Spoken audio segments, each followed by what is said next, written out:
देखिए, मैंने last class के अंदर कृपया करके यहाँ पे चलो, मैंने लास्ट क्लास के अंदर आपको ये समझाया था कि पंचायती राज एक त्रिस्तरीय व्यवस्था है ना। सुनना, मैं 5 मिनट फटाफट रिवीजन का गो थ्रू कर रहा हूँ, उसके बाद टॉपिक पे आऊँगा। देखिए, पंचायती राज में सबसे नीचे जो एक संस्था होती है वो होती है ग्राम पंचायत। ग्राम पंचायत के बाद जो ऊपर वाली संस्था होती है वो होती है पंचायत समिति। ठीक है, पंचायत समिति से ऊपर एक और संस्था होती है, उस संस्था का नाम है जिला परिषद। अतः अपन बोलते हैं कि जो पंचायती राज है वह एक त्रिस्तरीय व्यवस्था है। ठीक है, ये पूरा का पूरा जो सिस्टम है, इसके लिए 73वां संविधान संशोधन हुआ था। 73वां संविधान संशोधन 1992। लेकिन यही 73वां संविधान संशोधन आपके जो लागू हुआ था भारत में, वह हुआ था 24 अप्रैल 1993। और इसी संविधान संशोधन के तहत अपन के संविधान में एक अनुसूची जोड़ी गई थी। अनुसूची थी 11वीं। ठीक है, ये जो संविधान संशोधन हुआ था उस समय देश के प्रधानमंत्री थे, उनका नाम था पीवी नरसिम्हा राव। ठीक है, इतनी बातें मैंने आपको बताई थी। तो पंचायती राज एक त्रिस्तरीय व्यवस्था है। इसको अपन ने बात की थी कि सबसे पहले भारत में वह शुरू हुई थी 2 अक्टूबर 1959 राजस्थान से हुई थी। और राजस्थान का जो गांव था वह था नागौर, और नागौर में गांव आएगा बगदरी। लेकिन अगर संवैधानिक दर्जा बात करूं तो संवैधानिक दर्जा आपके 73वें संविधान संशोधन के तहत दिया गया। ठीक है, 73वां संविधान संशोधन 1992 जो लागू हुआ 24 अप्रैल 1993। ठीक है, मैंने बहुत महत्वपूर्ण बातें बता दी, और आप में से आधे जो स्टूडेंट है ना वह गप्पों में टिके रहे। ठीक है, हंसने की बात नहीं है, मजाक की बात नहीं कर रहा हूँ। जो क्रक्स है ना वो मैंने पूरा का पूरा यहाँ पर समझा दिया 2 मिनट के अंदर। और जो समझने वाला था, जो सुनने वाला था, उसने तो सुन लिया। बाकी जो गप्पे टेंगने वाला था, कुरकुरे खाने वाले थे, वो कुरकुरे खाते रह गए। ठीक है, सुनना, अगली बात करता हूँ। पंचायती राज में जो अगली चीज आएगी, चलो यहाँ पर ध्यान दो। एक बहुत महत्वपूर्ण चीज बता रहा हूं, उस महत्वपूर्ण चीज की बात है अन्नपूर्णा रसोई योजना। ठीक है, कौन सी योजना है? अन्नपूर्णा रसोई योजना। सुनिए, आप लोगों ने ना बहुत बार कई जगह ऐसे पोस्टर लगे हुए देखे होंगे इंदिरा रसोई योजना के, देखे थे? हाँ, इंदिरा रसोई योजना। आप बाड़मेर में रहते हो तो आप लोगों ने बाड़मेर में, आप अगर यहाँ से बाहर जाओगे तो मैं अब किसी को देखूंगा तो मैं अब आपको बाहर भेजूंगा। ठीक है, अब कोई बात करते दिखा तो मैं उसको बाहर भेजूंगा। मैंने 3 बार बोल दिया, चौथी बार बोलने की आदत मेरी नहीं है। ठीक है, समझ में आ गया? Clearly understand? सेट हो गई दिमाग में? अभी भी कोई बाहर है आके चुपचाप बैठ जाए, बातें करते मुझे दिखा तो मैं सीधा बाहर निकालूंगा। ठीक है, टेढ़ा नहीं, सीधा। ठीक है, सुनो, अन्नपूर्णा रसोई योजना, इसका पुराना नाम था, वह था इंदिरा रसोई योजना। क्या नाम था? इंदिरा रसोई योजना। ये इंदिरा रसोई योजना शुरू हुई थी अपने मुख्यमंत्री जी अशोक गहलोत जी के काल में। देखो, कहीं भी इंदिरा नाम आ गया, राजीव गांधी नाम आ गया, तो ये सब कांग्रेस की देन है। ठीक है, इस योजना को शुरू किया था 20 अगस्त 2020 को। कब शुरू किया था? 20 अगस्त 2020। एक एक पॉइंट बता रहा हूँ, ध्यान से सुनना। ये ना पॉइंट कई जगह नहीं लिखे हुए दिखेंगे आपको, और याद करने बहुत ज़्यादा समस्या आती है। मैं एक एक पॉइंट को क्लियर करता हूँ, क्योंकि मैंने बहुत ज़्यादा रिसर्च की है आर्थिक समीक्षा पर। बहुत सारे पॉइंट कहीं कहीं से निकाल कर मैंने ऐड किए। देखो, इंदिरा रसोई योजना थी 20 अगस्त को। क्यों शुरू हुई? क्योंकि 20 अगस्त को जन्मदिन होता है किसका? राजीव गांधी का। राजीव गांधी का जन्मदिन होता है, जिसको अपन पूरे भारत में एक दिवस के रूप में मनाते हैं, और वह दिवस है सद्भावना दिवस। कौन सा दिवस है? सद्भावना दिवस। तो राजीव गांधी की जयंती पर राजस्थान की सरकार ने एक योजना शुरू की, वह थी इंदिरा गांधी के नाम से। योजना का नाम था इंदिरा रसोई योजना। ये शहरों के अंदर संचालित थी। कहां पर संचालित थी? शहरों के अंदर। अब देखो क्या होता है, जनरली अगर अपन भोजन करते हैं ना, तो भोजन चलो अच्छे परिवार वाले हैं, है ना, तो उनको पैसों की कोई दिक्कत नहीं होती। लेकिन अपन को अगर पता हो कि भारत की लगभग 30 से 40% आबादी ऐसी है जो बीपीएल है या फिर एपीएल है, या जिनको 2 टाइम का भोजन भी नसीब नहीं हो पाता, तो सरकार ने इस योजना के अंदर एक नियम निकाला कि हमारा उद्देश्य है कि कोई भूखा न सोए। क्या? कोई भूखा न सोए। मारवाड़ी में कहावत है कि भगवान भूखो उठावे सुलाता नहीं है भूखा, है ना, कहावत सुनी होगी कि अपन सुबह भूखे उठते हैं लेकिन सोते हैं ना तो हमेशा कुछ ना कुछ खाकर सोते हैं, भगवान अपन को इतना भेज देता है। तो सरकार ने सोचा कि अपन इस योजना की शुरुआत करते हैं कि कोई ना कोई राजस्थान का जो भी व्यक्ति है ना वो कुछ ना कुछ खाकर सोए। तो करे क्या? तो अपन ऐसा करते हैं कि एक थाली की शुरुआत करते हैं। ये लो एक थाली की शुरुआत की। इस थाली के अंदर अपन भोजन देंगे। भोजन में क्या दोगे? आप रोटी दोगे, आप सब्जी दोगे, आप दाल दोगे, चावल दोगे। देखो चावल है ना, आजकल इस चावल का एक नया नाम आ गया। क्या आ गया? राजमा, राइस। और राइस नहीं आया, चावल राइस एक ही होता है। इसको अपन एक शब्द में बोलते हैं श्री अन्न। क्या बोलते हैं? ये श्री अन्न क्या होता है? श्री अन्न ये मोदी जी ने शब्द दिया है। क्या नाम दिया? श्री अन्न। ये श्री अन्न क्या होता है? जो मोटा अनाज होता है ना, मोटा अनाज, उसको मोदी जी ने क्या बोला? श्री अन्न। और मोदी जी ने बोला कि अगर आप अपने शरीर में पोषक तत्वों को बढ़ाना चाहते हैं तो आप श्री अन्न का उपभोग सबसे ज्यादा करें। तब अब वर्तमान में चावल या श्री अन्न शामिल हो गया। अब आप रोटी दोगे, सब्जी दोगे, दाल दोगे, चावल दोगे तो महंगी पड़ेगी ना एक थाली। तो ये थाली अगर आप कीमत लगाओगे ना तो इस थाली की कीमत है 30 रुपये। कितनी कीमत है? 30 रुपये। अब 30 रुपये जेब में हो तो 30 रुपये एक टाइम का खाना बहुत भारी पड़ता है। 2 टाइम के कितने हो गए? 60। तो सरकार ने बोला ऐसा मत करो, तो कि क्या करें कि जो खाने वाला होगा ना उससे आप कितने रुपए लो? 8 रुपये। कितने रुपए लो? 8 रुपये। तो कि भाई साहब जो 22 रुपये का डिफरेंस होगा उसका अपन क्या करेंगे? सरकार ने बोला कि ये मैं आपको अनुदान के रूप में दूंगी। अनुदान। अनुदान मतलब क्या होता है? छूट। अनुदान का मतलब होता है छूट। जैसे कोई भी व्यक्ति जा सकता है। इसका मतलब ये नहीं है कि ये सिर्फ गरीबों के लिए, ये नहीं है कि ये सब भिक्षुकों के लिए। कोई भी व्यक्ति, इवन अगर आप लोग भी जाओगे, मैं भी जाऊंगा, तो वहां पर एक बढ़िया सी सम्मानपूर्वक टेबल लगी हुई है। आप टेबल पे बैठेंगे, आपको भोजन परोसा जाएगा, भोजन अच्छी क्वालिटी का होगा, ठीक है। आप जब भोजन करोगे तो भोजन के बदले में आप जब पैसा दोगे, आपको पैसा कितना देना है? 8 रुपये। बात समझ में आ गई? बाद में पूछना 100 सवाल, है ना। अभी मैं समझा दूं, उसके बाद जितने मन में सवाल है आप पूछ सकते हो, ठीक है। तो आप कितना दोगे पैसा? 8 रुपये, ठीक है। ये योजना सबसे पहले अपन ने राजस्थान में शुरू की थी 20 अगस्त 2020 को, ठीक है। सिर्फ शुरू कहाँ पर की थी? शहरों में। कहाँ पर की थी? शहरों में। समय आगे बढ़ता गया। फिर वापस चुनाव हुए राजस्थान में और बीजेपी की सरकार बनी। तो बीजेपी की सरकार ने क्या किया? इस इंदिरा रसोई योजना का नाम परिवर्तित कर दिया, और नाम परिवर्तित करके क्या कर दिया? अन्नपूर्णा रसोई योजना। क्या कर दिया? अन्नपूर्णा रसोई योजना, ठीक। इंदिरा रसोई योजना वर्तमान में क्या है? अन्नपूर्णा रसोई योजना। ये नाम परिवर्तित किया था जनवरी 2024 में। कब किया था? जनवरी 2024 में, ठीक है। लेकिन अब ये जो योजना है ना, इसका थोड़ा और विस्तार किया। देखो काफी बार क्या होता है कि योजना को एक साथ है ना पूरे राज्य में शुरू नहीं कर सकते। अपन क्या करते हैं कि जैसे अपन व्यापार भी शुरू करते हैं ना, एक साथ ऐसा थोड़ी है कि करोड़ रुपए लगा दिए, नहीं। पहले अपन लाख लगाएंगे, 2 लाख लगाएंगे, उससे पैसा कमाएंगे। तो एक योजना को पहले क्या करते हैं कि छोटे से एरिया पर शुरू करते हैं। जब छोटे से एरिया पर शुरू करते हैं ना, तो उसको अपन एक नाम से जानते हैं, पायलट प्रोजेक्ट। क्या जानते हैं? Pilot project. ये ध्यान से सुनना शब्द, क्या नाम बता रहा हूं? Pilot project. तो इन्होंने पायलट प्रोजेक्ट के रूप में शहरों में लागू की, गांवों में नहीं की थी अभी तक, ठीक है। बाद में इन्होंने क्या किया? इस योजना को गांवों में भी लागू कर दिया। गांवों में भी ये योजना संचालित हो गई, और गांवों में भी जो 8 रुपए में भोजन है वो देने लग गए। तो अब इन्होंने क्या किया? इस नाम के आगे जो अन्नपूर्णा रसोई योजना है ना, इस नाम के आगे एक शब्द जोड़ दिया। क्या जोड़ दिया? ग्रामीण। क्या जोड़ दिया? ग्रामीण। जैसे याद करो, मैंने एक योजना करवाई थी, प्रधानमंत्री आवास योजना, याद है?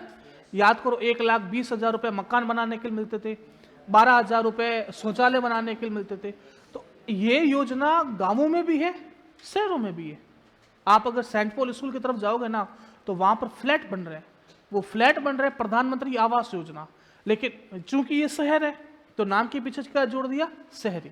अब मैं टॉपिक कौन सा पढ़ रहा हूं, चैप्टर नंबर 3 है, ग्रामीण और पंचायती राज है ना, तो अपन बात सिर्फ किसकी कर रहे हैं, गांवों की, गांवों की बात कर रहे हैं।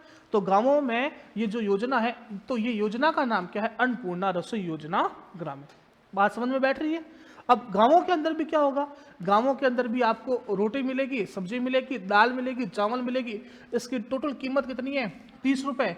30 रुपए में से आपको कितना देना है, 8 रुपए, 22 रुपए क्या देगी सरकार अनुदान। ठीक है। काफी बार क्या होता है, अपन आरएस की तैयारी कर रहे हैं, अपन ऐसा है नहीं कि कोई रिट की तैयारी कर रहा है, पटवार, उसमें तो सीधा सवाल आएगा कि इस योजना के तहत या तो शुरुआत पूछेगा, या पूछेगा कितने ग्राम का भोजन है, या पूछेगा कितने रुपए में भोजन है। ठीक है। यहां पर आपको सवाल क्या पूछेगा, अन्नपूर्णा रसोई योजना ग्रामीण के संबंध में कौन सा कथन असत्य है। असत्य पूछा मतलब आपको 4 कथन देगा और पूछेगा कि कौन सा गलत है। तो आपको पूरा का पूरा एक एक पॉइंट पता होना चाहिए योजना के बारे में। ठीक है। तो देखो मैं आपको बता रहा हूं, इस थाली की जो टोटल ग्राम है ना, कितना वेट कितना होगा इस थाली का, तो थाली का वेट होगा 600 ग्राम। कितना होगा, ये ध्यान रखना। पूरी थाली, उसमें ऐसा नहीं कि स्टील की थाली तुमने काउंट करना, भोजन भोजन भोजन मतलब रोटी सब्जी दाल चावल, उसका वेट कितना होगा, 600 ग्राम। 600 ग्राम में 100 ग्राम आपको क्या मिलेगी, 100 ग्राम, 100 ग्राम मिलेगी सब्जी, 100 ग्राम मिलेगी दाल, 100 ग्राम मिलेगा आपको चावल, चावल प्लस अचार भी है। ठीक है, अचार। और पीछे कितना रह गया, 300 ग्राम। 300 ग्राम क्या मिलेगी, रोटी। बात समझ में आ गई। टोटल हो गया 600 ग्राम। तो टोटल ग्राम कितना है, 600, और मैंने आपको डिवाइडेशन बता दिया किस हिसाब से मिलेगा। बात समझ में आ गई। अब एक बात और महत्वपूर्ण बता रहा हूं कि जो गांव है अन्नपूर्णा रसोई योजना ग्रामीण, तो ग्रामीण में इस योजना का संचालन किसके माध्यम से किया जा रहा है, तो वह पॉइंट ध्यान रखना है। इस योजना का संचालन किया जा रहा है किसके माध्यम से, राजीविका के माध्यम से। ये पॉइंट ध्यान रखना है। क्या ध्यान रखोगे कि गांवों में इस योजना का संचालन राजीविका के माध्यम से किया जा रहा है। और अगर आप लोग घर पे जाके पढ़ते हैं तो मैंने राजीविका बहुत अच्छे से समझा रखी है। समझा रखी है ना मैडम, बताओ आप, राजीविका की फुल फॉर्म क्या है, नहीं पता, आपको पता नहीं, आपको आपको आपके पीछे पड़ोस में, राजस्थान ग्रामीण आजीविका विकास कार्यक्रम, राजीविका कार्यक्रम परिषद, स्थापना कब हुई थी, स्थापना 2005 में नहीं हुई। पड़ोस में नहीं पता, पीछे से कॉर्नर में, सबसे कॉर्नर, हाँ खड़े हो, अध्यक्ष बताओ इसका कौन है, कॉपी में देख के बता दो। हैं,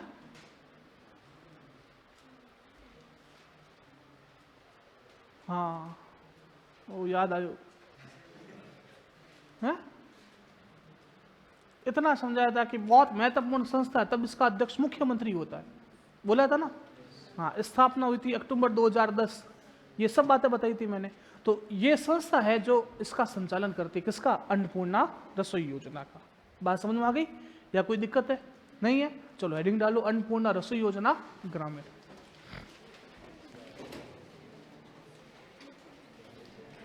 अन्नपूर्णा रसोई योजना ग्रामीण।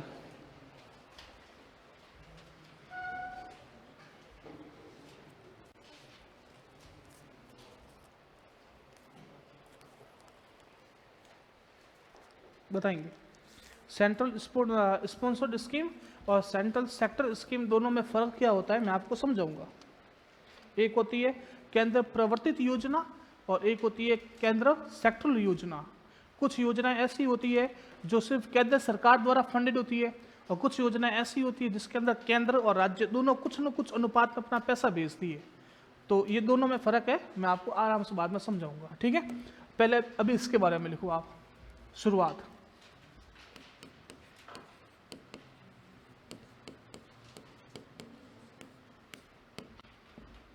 दस सितंबर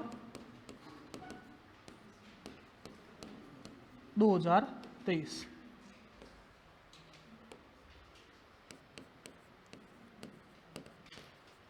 उद्देश्य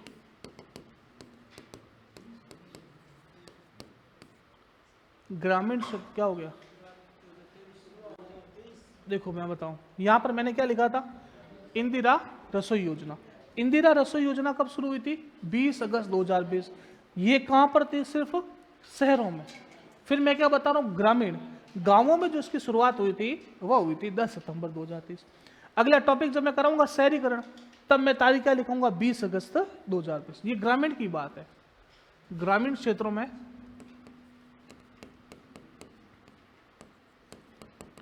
पौष्टिक एवं गुणवत्ता युक्त आहार उपलब्ध करवाना, एवं गुणवत्ता युक्त आहार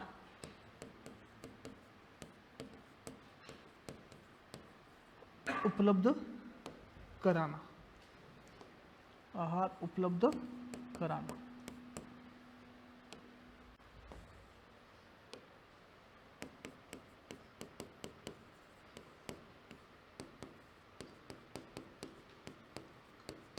ग्रामीण क्षेत्रों में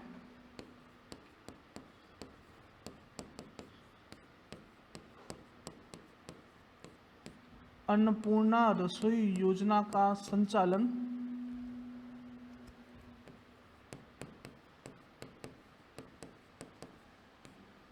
राजीविका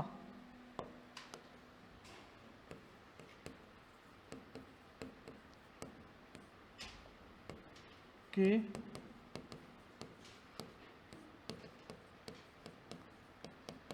स्वयं सहायता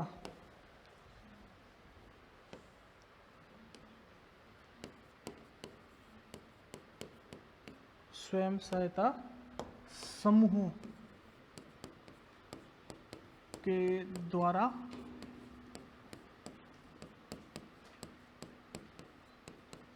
किया जा रहा है।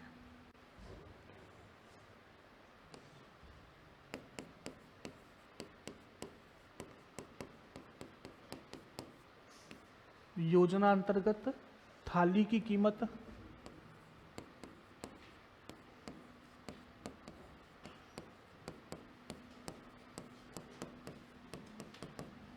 योजना अंतर्गत थाली की कीमत 30 रुपए है।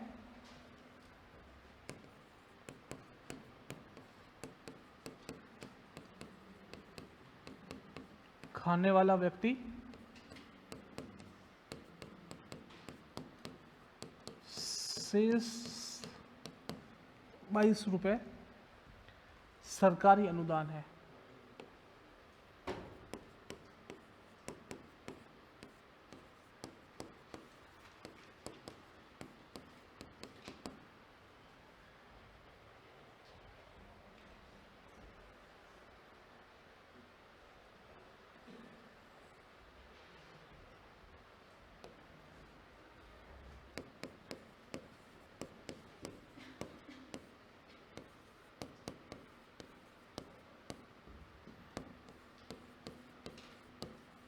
भोजन का वजन कितना है?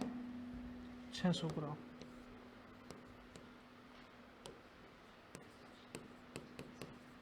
चपाती 300 ग्राम।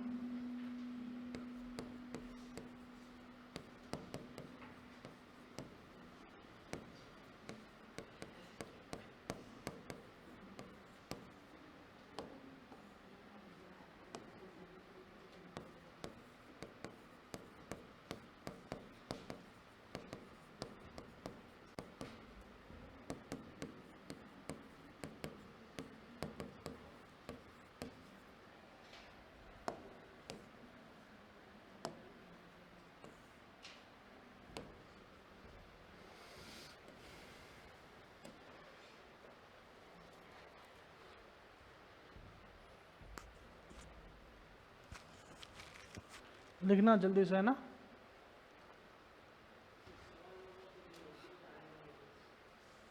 क्या हो गया? हाँ, मैं अगला पॉइंट वही लिखा रहा हूँ। सुबह 100 लोग खाएंगे, शाम को 100 लोग खाएंगे। ठीक है? क्या हो गया? क्या नहीं, पैक करने की सुविधा नहीं है।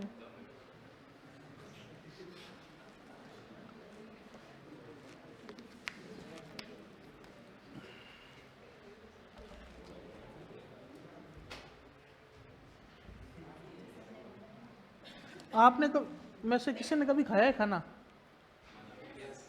खाया है? किसने खाया है? इसमें कभी खाना खाया है? किसने खाया?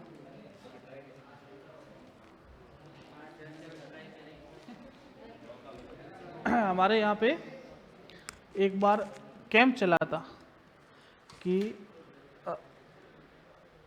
इसमें खाना कैसा मिलता है और क्या वास्तव में गुणवत्ता मेंटेन होती है।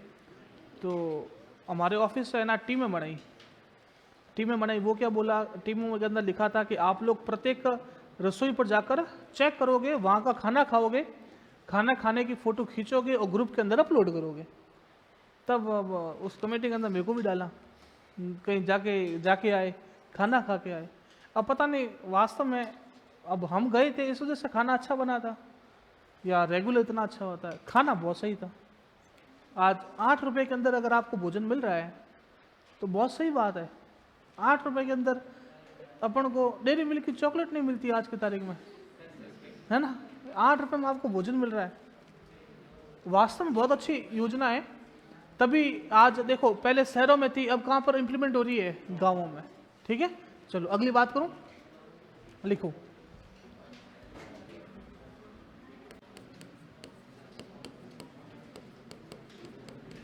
योजना अंतर्गत दोपहर व शाम को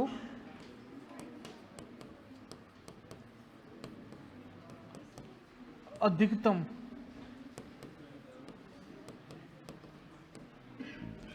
100 थाली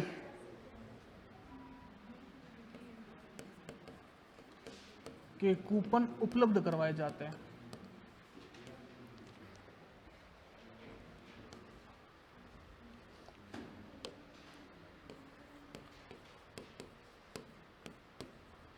ये 100 थाली है ना, पूरे जिले में नहीं है भाइयों, है ना। एक रसोई पर से है, एक रसोई पर दोपहर में 100 थाली और शाम को 100 थाली।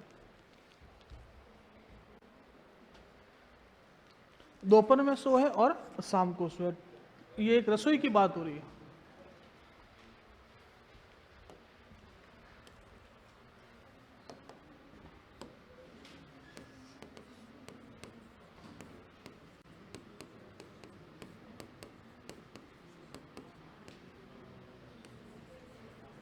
अगला सुनना, अगला क्या लिखा है मैंने। हाँ, इससे आप लोग सब बहुत अच्छी तरह वाकिफ हो कि नहीं हो। आप सुनिए, स्वच्छ भारत मिशन क्या था, क्यों शुरू किया।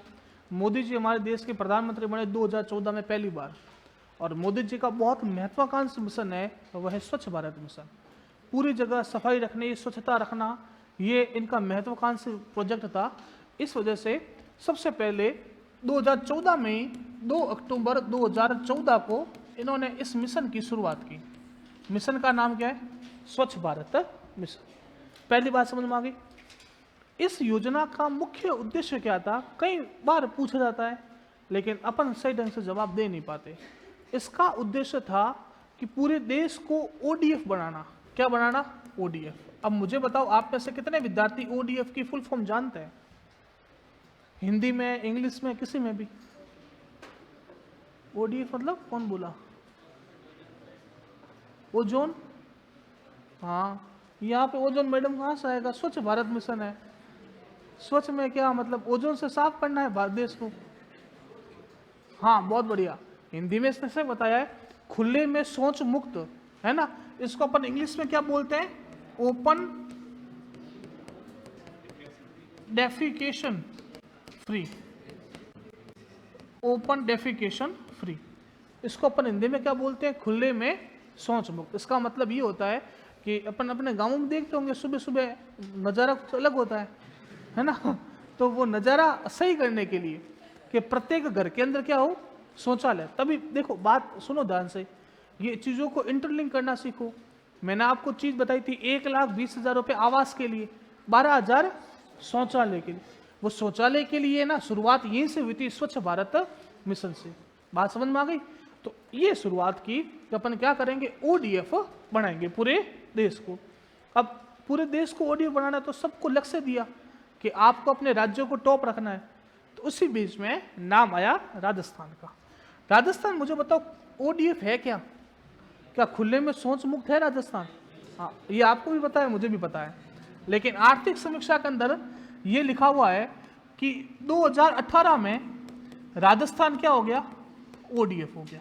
कब हो गया ओडीएफ?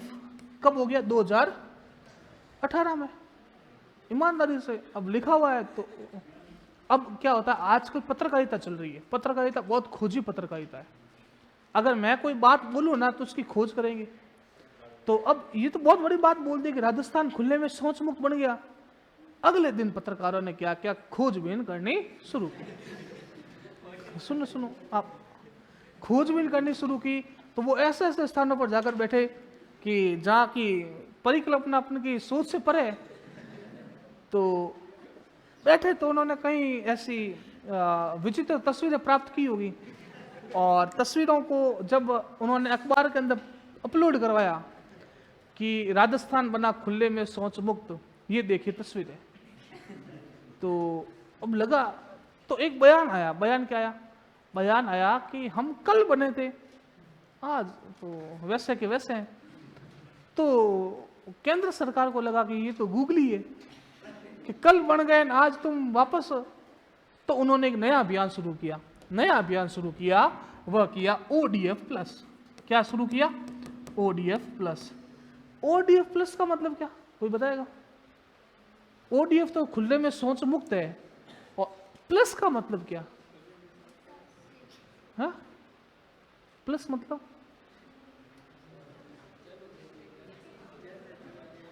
इसका मतलब ये होता है कि आपने ओडीएफ की स्थिति प्राप्त कर ली, बहुत बढ़िया है ना। अब इस स्थिति को बनाए रखना, वो क्या कहलाया? ODF plus. मतलब राजस्थान 2018 में ओडीएफ हो गया, खुले में शौच मुक्त हो गया, चाहे एक दिन के लिए हो। अगर उस स्थिति को बनाए रखा तो राजस्थान को कौन सा दर्जा मिलेगा? ODF plus. अब मुझे बताओ, राजस्थान क्या ओडीएफ प्लस है? नहीं, राजस्थान ओडीएफ प्लस नहीं है। तो अब ODF plus, Rajasthan ODF plus नहीं है। ठीक है, सुनो, क्या भारत का कोई राज्य ओडीएफ प्लस है? नहीं, क्या है? भारत का एक राज्य है, उस राज्य का नाम है सिक्किम। क्या नाम है? सिक्किम। और वह सिक्किम ऐसा राज्य है जो ओडीएफ भी है और ओडीएफ प्लस भी है। बात समझ में आई? अब ध्यान से सुनना, इस स्वच्छ भारत मिशन के 3 मुख्य घटक है। 3 मुख्य घटक में पहला घटक आता है व्यक्तिगत शौचालय का निर्माण करना। किसका? व्यक्तिगत शौचालय का निर्माण करना। इस व्यक्तिगत शौचालय के निर्माण के लिए सरकार आप लोगों को कितना पैसा देती है? 12,000 रुपए। कितना देती है? 12,000 रुपए। दूसरी अगर बात करूं, दूसरा घटक है वह है सामुदायिक स्वच्छता केंद्र का निर्माण करना। किसका? सामुदायिक स्वच्छता केंद्र का निर्माण करना। ठीक है, अब आप लोगों ने सुलभ शौचालय का नाम सुना? सुलभ कॉम्प्लेक्स होते हैं, वो तो चलो शहरों के अंदर होते हैं। गांवों के अंदर ग्राम पंचायतों को दिए 3 लाख रुपए। कितने रुपए दिए? 3 लाख। और 3 लाख रुपए देके बोला कि आप लोगों को एक ऐसा कॉम्प्लेक्स बनाना है, एक ऐसा केंद्र बनाना है जो पब्लिकली इस्तेमाल हो पाए। जिस तरह से अपन के शहरों के अंदर क्या होता है? सुलभ कॉम्प्लेक्स, है ना। उसी तरह से गांवों के अंदर ऐसा कॉम्प्लेक्स बनाओ जो पब्लिक प्रॉपर्टी हो और जिसको आप लोग पब्लिकली यूज कर पाओ, गांव के सब लोग चाहे यूज कर सकते हैं। तो ये सामुदायिक स्वच्छता केंद्र, इसके लिए ग्राम पंचायतों को कितना पैसा दिया? 3 लाख। बात समझ में आ रही है? समझ में आई बात? खड़े हो। हाँ, आप क्या नाम है? हाँ, क्या मिल गया? कुछ मिला आपको? तो हंसी बड़ी प्यारी आ रही थी आपके चेहरे पे, अभी भी आ रही है, देखो। मैंने बैठने के लिए बोला क्या? खड़े हो। बैठने के लिए बोला मैंने, हाँ? तो वहां पे जाके कॉर्नर में बैठो फटाफट। और अभी भी हंस रहे हो। अब मैं गेट बाहर निकालूंगा, फिर बंद होगी आपकी हंसी, है ना। चलो, सामुदायिक स्वच्छता केंद्र कितने लाख रुपए दिए जाएंगे? 3 लाख रुपए। ठीक है, 2 बातें समझ में आ गई। व्यक्तिगत शौचालय के लिए 12,000 रुपए, और सामुदायिक स्वच्छता केंद्र के लिए 3 लाख, सबसे कॉर्नर में। ठीक है। तीसरी बात, तीसरा घटक कौन सा आएगा? तीसरा घटक आएगा वह आएगा ठोस व तरल कचरा प्रबंधन। कौन सा आएगा? ठोस व तरल कचरा प्रबंधन। ठोस व तरल कचरा प्रबंधन। ये ठोस व तरल कचरा प्रबंधन क्या होता है कि कई घरों से कचरा निकलता है ना, तो अपन क्या करते हैं कि कचरा आया, अपन के हाथ में आया, अपन क्या करते हैं घर के बाहर चला देते हैं, यही करते हैं। आप सोचो कि आपने घर के बाहर चलाया, ऐसा आपका पड़ोसी भी होगा, वो भी घर के बाहर चलाएगा, आपके सामने वाला वो होगा, वो भी घर के बाहर चलाएगा, तो घर तो साफ कर लिया आपने, गंदगी कहाँ गई? बाहर। उसके लिए सरकार ने विभिन्न तरह की टैक्सियों का संचालन किया। आपके घर पे आती है ना, वो सुबह सुबह कोई आवाज निकालती है, आजकल उसके अंदर दो तरह के डिब्बे होते हैं, एक तो होता है लाल और एक होता है हरा। हरा होता है, हरा और नीला होता है ना। एक होता है सूखी कचरे के लिए और एक होता है गीले कचरे के लिए। ठीक है, जो सूखा कचरा है वो हो गया ठोस, और जो गीला कचरा है वो हो गया तरल। ठीक है, तो इसका कचरे का प्रबंधन हो गया। ठीक है, आपको मुख्यतः क्या बात ध्यान रखनी है? 2, व्यक्तिगत शौचालय के कितना पैसा? 12,000, और सामुदायिक स्वच्छता केंद्र का कितना पैसा? 3 लाख। बात समझ में आ गई? चलो लिखना शुरू करो फटाफट। लिखिए स्वच्छ भारत मिशन। पहला पॉइंट लिखिए शुरुआत 2 अक्टूबर 2014। हाँ चालू करो जाओ। स्वच्छ भारत मिशन शुरुआत लिखो 2 अक्टूबर 2014। 2 अक्टूबर 2014। ठीक है, अगली बात लिखिए योजना का उद्देश्य। योजना का उद्देश्य भारत को ओडीएफ, योजना का उद्देश्य भारत को ओडीएफ, ओडीएफ की फुल फॉर्म लिखना ब्रैकेट में, ओपन डेफिकेशन फ्री। इसको हिंदी में याद मत रखना, खुले में शौच मुक्त। इसको इंग्लिश में ध्यान रखना, क्या याद करोगे? ओपन डेफिकेशन फ्री लिखो। योजना का उद्देश्य भारत को ODF, ODF, open defecation free, open defecation free. ठीक है, भारत को ओडीएफ बनाना, इतना लिख दो। ये उद्देश्य है किसका? स्वच्छ भारत मिशन का। अगला पॉइंट लिखिए राजस्थान 2018 में, राजस्थान 2018 में ओडीएफ बना।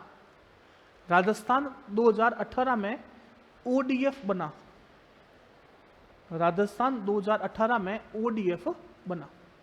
क्लियर? अब अगला पॉइंट लिखिए इस मिशन के 3 मुख्य घटक हैं। इस मिशन के 3 मुख्य घटक है। इस मिशन के 3 मुख्य घटक है। घटक का मतलब समझते हो? प्रकार। इस मिशन के 3 मुख्य घटक है। पहला लिखो व्यक्तिगत शौचालय। व्यक्तिगत शौचालय, व्यक्तिगत शौचालय। पहला लिखो व्यक्तिगत शौचालय। लिखिए इसमें लिखिए व्यक्तिगत शौचालय के निर्माण हेतु, व्यक्तिगत शौचालय के निर्माण हेतु 12,000 रुपए दिए जाते हैं। व्यक्तिगत शौचालय के निर्माण हेतु 12,000 रुपए दिए जाते हैं। व्यक्तिगत शौचालय के निर्माण हेतु 12,000 रुपए दिए जाते हैं। दूसरा लिखो सामुदायिक स्वच्छता केंद्र। दूसरा लिखो सामुदायिक स्वच्छता केंद्र। सामुदायिक स्वच्छता केंद्र। इसमें लिखिए डैश करके के निर्माण हेतु, के निर्माण हेतु, के निर्माण हेतु, के निर्माण हेतु ग्राम पंचायत को 3 लाख रुपए दिए जाते हैं। कितने रुपए? 3 लाख। के निर्माण हेतु ग्राम पंचायत को 3 लाख रुपए दिए जाते हैं। राजस्थान में ग्राम पंचायतों की संख्या कितनी है? 11,208। जिला परिषदें कितनी है? 33। और पंचायत समितियां कितनी है? 365। ठीक है, चलो अगला लिखो, ठोस व तरल कचरा प्रबंधन।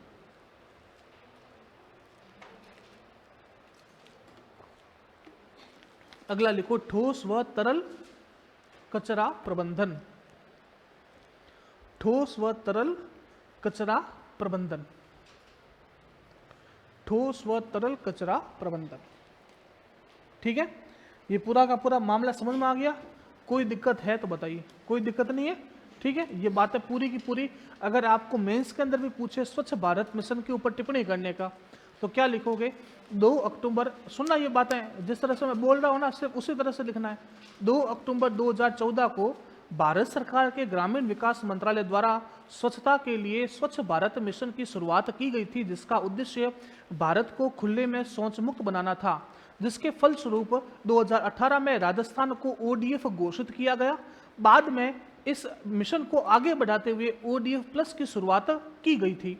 राजस्थान अभी तक ODF प्लस नहीं बना है। इस योजना के 3 मुख्य घटक हैं। व्यक्तिगत शौचालय के निर्माण हेतु 12,000 रुपये, सामुदायिक स्वच्छता केंद्र के निर्माण हेतु 3 लाख रुपए ग्राम पंचायतों को, तथा ठोस व तरल कचरा प्रबंधन, इसके 3 मुख्य घटक आते हैं। बात समझ में आ गई? आपका पूरा आंसर हो जाएगा। जितनी बातें मैंने लिखी है उनको शब्दों के अंदर पिरोना कैसे है वह आपको बहुत अच्छे से आना चाहिए। कौन से कंजक्शन वर्ड का इस्तेमाल करना है, एक पैराग्राफ को जिस तरह से आप लोग जितने ज्ञान का उपयोग करके भरोगे, आपके नंबर उतने ज़्यादा अच्छे आएंगे। बात समझ में आ गई? चलो, तीसरा पॉइंट है, मैं ये समझा रहा हूँ, ये पॉइंट बहुत महत्वपूर्ण है। आप मानकर चलना, आप में से आधे विद्यार्थी ऐसे होंगे जिनके ऊपर से जाएगा। ठीक है, अगर ध्यान नहीं दोगे तुम, ठीक है, ध्यान दोगे तो समझ में आ जाएगा, आपको पॉलिटी के अंदर भी आगे कहीं दिक्कत नहीं आएगी। ठीक है, समझ में आ गया? इस वजह से पूरा अटेंशन देना। समझ में नहीं आएगा मैं बोल रहा हूँ, लेकिन जो ध्यान देगा उसको समझ में आएगा। सुनिए, देखिए, अपन के यहाँ पर त्रिस्तरीय शासन व्यवस्था चलती है। इसका मतलब ये है कि सबसे ऊपर जो सरकार है वह कौन सी है? केंद्र। केंद्र के बाद जो सरकार है वह है राज्य। राज्य के बाद जो सरकार है वह है स्थानीय स्वशासन। कौन सी है? स्थानीय स्वशासन। देखो, अपन के भारत में जो पैसा आता है ना टैक्स के रूप में, वह कलेक्ट कहाँ पर होता है? वह कलेक्ट होता है केंद्र सरकार के पास में। कहाँ पर कलेक्ट होगा? केंद्र सरकार के पास में। ठीक है, अब मुझे एक बात बताइए आप कि केंद्र सरकार के पास सारा का सारा पैसा गया, केंद्र सरकार के नीचे राज्य काम करते हैं, यूटी काम करते हैं। यूटी का मतलब होता है यूनियन टेरिटरी। अपन के भारत में 28 राज्य है और 8 केंद्र शासित प्रदेश है। ठीक है, तो आप मोटा मोटा अगर ये देखो, 28 + 8 कितने होते हैं? 36 होते हैं। चलो, अगर मैं मानूं कि केंद्र सरकार के पास 3600 रुपये आए, मैं बटा 36 कर लूं तो आ जाएगा 100 रुपये। मतलब प्रत्येक राज्य को मैं कितने दे दूं? 100, और प्रत्येक केंद्र शासित प्रदेश को दे दूं 100। मामला सेट हो जाएगा कि नहीं होगा? अब बताओ, सही है कि गलत है? गलत है ना? क्यों गलत क्यों है?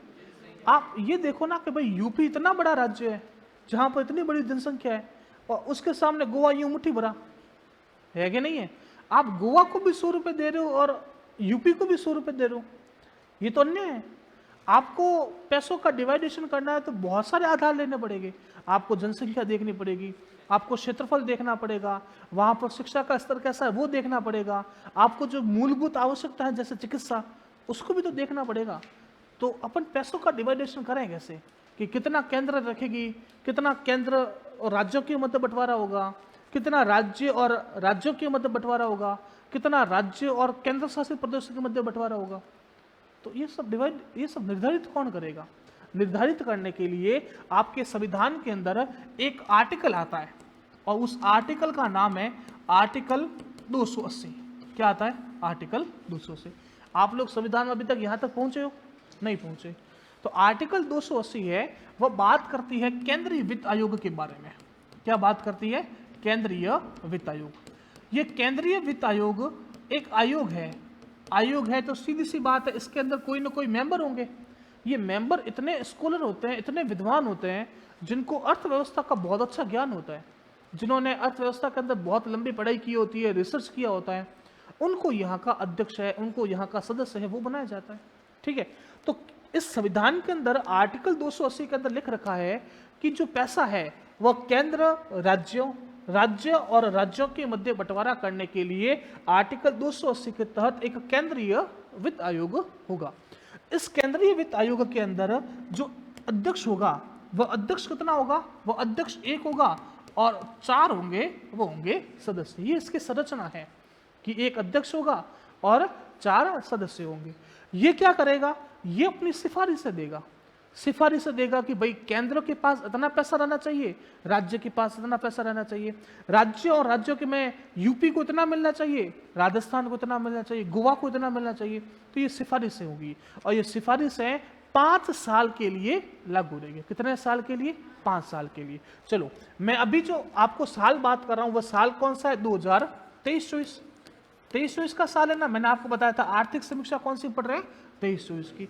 तो जो 23-24 में जिस वित्त आयोग की सिफारिश से लागू हुआ है तो वह वित्त आयोग है आपके 15वां।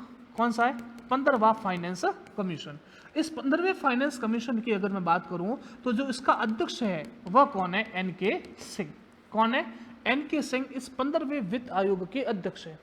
इस आयोग ने क्या सिफारिश दी, इस आयोग ने यह सिफारिश दी कि केंद्र के पास जितना पैसा आएगा उस पैसे का लगभग 42% किसको दिया जाएगा, राज्यों को। किसको दिया जाएगा, राज्यों। ये बात बोली किसने, ये बात बोली 15वें वित्त आयोग ने। इस 15वें वित्त आयोग के अध्यक्ष कौन थे, एन.के. सिंह।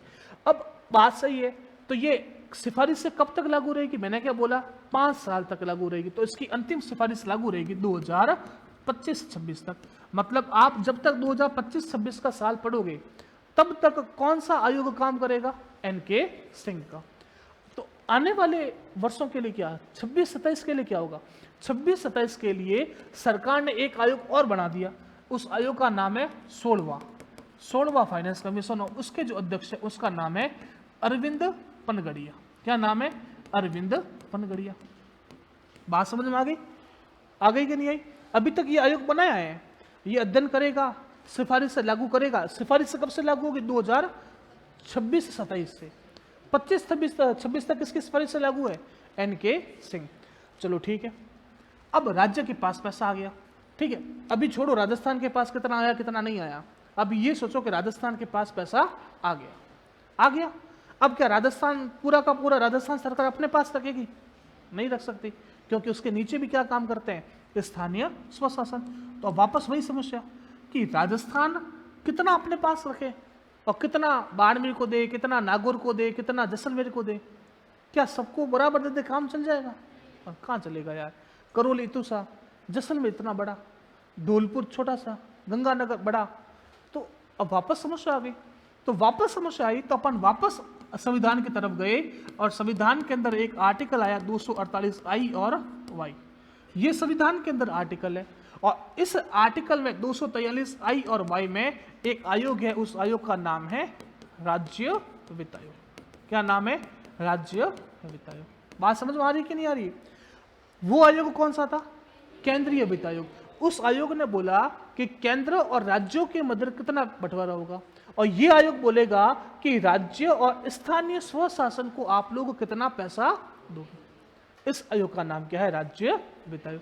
और वर्तमान में जो राज्य वित्त आयोग है वह कौन से नंबर का है, छठा फाइनेंस कमीशन और इसके जो अध्यक्ष है उसका नाम है प्रद्युमन सिंह। क्या नाम है, प्रद्युमन सिंह। समझ में आई बात। वहां पर कौन सा आयोग बताया, 15वें के अध्यक्ष कौन है, एन.के. सिंह। वहां पर 16वां ऑलरेडी बना दिया, 16वें के अध्यक्ष है अरविंद पनगड़िया। यहां पर कौन सा वित्त आयोग चल रहा है, यहां पर चल रहा है छठा और छठे के अध्यक्ष कौन है, प्रद्युमन सिंह। बात समझ में आई। इस आयोग ने ये सिफारिश दी कि भाई साहब राज्य के पास जितना पैसा आया ना आप उसका ऐसा करो कि 7.25% किसको दे दो, स्थानीय स्वशासन। किसको दे दो, देखो सबसे पहले केंद्र के पास पैसा गया, केंद्र से राज्यों के मध्य पैसा आएगा 42%। ठीक है, ये 42% बोला किसने, केंद्रीय वित्त आयोग, जिसका उल्लेख संविधान के अंदर है आर्टिकल 280 में। तो क्या ये संवैधानिक संस्था है भाई, क्योंकि इसका संविधान के अंदर उल्लेख है और ये बोल रखा है कि एक अध्यक्ष होगा और 4 सदस्य होंगे। तो चलो अपन ने एक आयोग बनाया, उस आयोग का नाम था 15वां वित्त आयोग, उसका अध्यक्ष था NK सिंह। उसने ये बोला कि भाई केंद्र के पास जितना पैसा आया उसका 42% किसको देना है, राज्यों को। अपने दे दिया, राजस्थान को भी मिल गया पैसा। अब वापस वही समस्या कि राज्य के पास तो पैसा आ गया, स्थानीय स्वशासन के पास पैसा क्या करें। तो अपन वापस किसकी तरफ गए, संविधान की तरफ। आर्टिकल 243 जिसमें उल्लेख किसका है, राज्य वित्त आयोग का। तो मुझे बताओ, राज्य वित्त आयोग संवैधानिक संस्था है? बिल्कुल है, क्योंकि आर्टिकल 243 में उसका उल्लेख मिलता है। तो अब अपन ने एक आयोग और बनाया जिसका नाम था छठा वित्त आयोग। ये राज्य वित्त आयोग है, वो केंद्रीय वित्त आयोग था। इसके अध्यक्ष कौन थे, उसके अध्यक्ष थे प्रद्युमन सिंह। अब इस भाई ने क्या बोला, इस भाई ने ये बोला कि राज्य के पास जितना पैसा है उसका 7.25% किसको दे दो आप, स्थानीय स्व। अब देखो वापस सुनना, सिर्फ इतना ही काम थोड़ी है इसका। स्थानीय स्वशासन भी कोई एक थोड़ी है, दो है। एक तो है पंचायती राज, एक तो है पंचायती राज। पंचायती राज 73वां संविधान संशोधन 1992 जो आपके 24 अप्रैल 1993 को लागू हुआ है ना, एक तो वो है जो आपके गांवों में काम करेगी, और दूसरा आपके आ जाएगी नगर निकाय। दूसरा कौन सा आ जाएगा, नगर निकाय। ये नगर निकाय आपके 3 तरह के, कौन कौन से, एक तो नगर पालिका है, एक नगर परिषद है, और एक। अब बताओ इनको कितना पैसा दोगे, गांवों को कम मिलेगा कि ज्यादा मिलेगा, ज्यादा मिलेगा। क्यों गांवों को ज्यादा क्यों मिलेगा, कम क्यों मिलेगा, जनसंख्या कम है गांवों में। अरे मैडम गांवों में जनसंख्या बहुत ज्यादा है। अगर राजस्थान के अंदर 100 लोग रहते हैं तो मैंने आपको बताया था कि 75.10 लोग कहाँ रहते हैं, गांवों में, और 24.90 लोग कहाँ रहते हैं, शहरों में। बताया था ना मैंने आपको। तो ग्रामीण जनसंख्या ज्यादा है। तो मुझे बताओ पंचायती राज को कम पैसा मिलेगा कि ज्यादा पैसा मिलेगा, तो ज्यादा मिलेगा ना, क्योंकि जनसंख्या ज्यादा है। तो इनको जनसंख्या के अनुपात में बांट लिया, यहां पर दिया 75.10 और यहां पर कितना दिया, 24.90। बात समझ में आई। ये जो 75.10, क्योंकि जनसंख्या भी कितनी है 75.10, और यहाँ पर 24.90 क्यों, क्योंकि यहाँ पर जनसंख्या भी कितनी है 24.90। बात समझ में आ गई। सबसे पहले देखो केंद्र ने दिया अपना 42% किसको, राज्य को। राज्य ने अपना 60.25% किसको दिया, स्थानीय स्वशासन। उसमें भी ग्रामीणों को कितना मिला 75.10 और 24.90 किसको मिला। ठीक है, अब मैं पढ़ा कौन सा टॉपिक रहा हूं, ग्रामीण के शहरी, मैं आपको पढ़ा रहा हूं ग्रामीण। तो अपन को इससे तो कोई मतलब ही नहीं है, ये छोड़ दो, अपन को मतलब ही नहीं है। अपन बात करते हैं पंचायती राज की। अब पंचायती राज भी करो, यहीं पे थोड़ी खत्म होगा। पंचायती राज में भी तो 3 स्तर है। पहला है ग्राम पंचायत, पहला है ग्राम पंचायत, फिर है पंचायत समिति, और फिर कौन सा है, जिला परिषद। अब मुझे बताओ कि पैसा सबसे ज्यादा किसको मिलेगा, इसको मिलेगा, इसको मिलेगा, 1 2 3 किसको मिलेगा, 1 को मिलेगा, 2 को मिलेगा कि 3 को मिलेगा, 1 को मिलेगा। 1 को क्यों मिलेगा, हाँ संख्या ज्यादा है। पूरे राजस्थान में 11,208 क्या है, फिर 365 क्या है, और फिर 33 क्या है। अब बताओ जितना पैसा पंचायती राज को दिया उसका 75% पैसा किसको जाएगा, ग्राम। जितना पैसा पंचायती राज को दिया उसका 20% पैसा कहां जाएगा, और 5% पैसा कहां जाएगा। बात समझ में आई। अब मुझे बताओ कि आपके गांवों के सरपंचों के हाथ में पैसा आया कि नहीं आया, आया। पैसा आया कहां से, अपन ने शुरुआत की थी केंद्र से। सोचो आप, केंद्र सरकार की, मोदी सरकार के निर्मला सीतारमण वित्त मंत्री है, वहां से पैसा रिलीज हुआ, वो पहुंचा राजस्थान। राजस्थान की वित्त मंत्री दिया कुमारी, वहां से पैसा आया, वो आपके पहुंचा स्थानीय स्वशासन। स्थानीय स्वशासन में आपके पंचायती राज में पैसा आया, वहां से आपकी ग्राम पंचायत, पंचायत समिति और जिला परिषद। बात समझ में आई। इसी वजह से अपन बोलते हैं कि पंचायती राज बहुत महत्वपूर्ण संस्था है। क्यों, देखो यहां तक पैसा आ रहा है, अगर इनको पैसा नहीं दोगे ना तो ये डेवलपमेंट करा पाएंगे, करवा पाएंगे, नहीं करवा पाएंगे। आपके सरपंचों के हाथ में पैसा आता है, आपके गांवों के अंदर सड़कें सैंक्शन होती है कि 5 करोड़ की सड़कें सैंक्शन की जाती है, वो बात अलग है कि सैंक्शन हो जाती है, पैसा उड़ जाता है, मामला समझ गए, है ना। सड़कें बनती नहीं है, तभी तो आप अंदर की बात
पैसों का यूटिलाइजेशन सही ढंग से नहीं हो पाता, इस वजह से। देखो यहां तक पैसा आ रहा है, केंद्र से निकला राज्य के पास पहुंचा, राज्य से निकला पंचायती राज में ग्राम पंचायतों तक पैसा पहुंचा है, 75% पैसा पहुंच रहा है।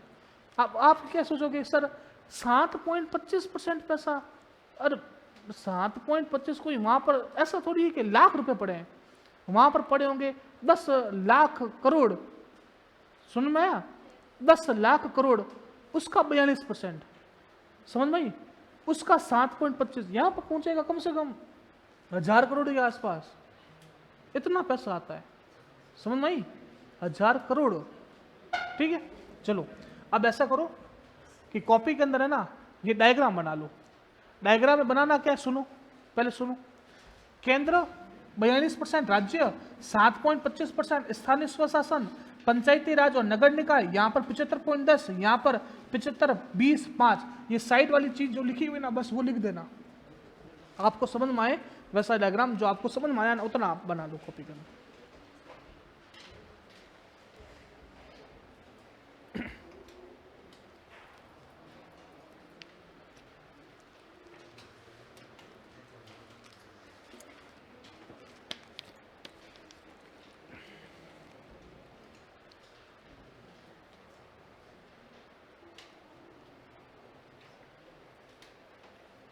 या कल बनवा लूं, कल बना लोगे, कल वापस से एक बार समझा दूंगा और वापस से एक बार डायग्राम बना लेना, ठीक है।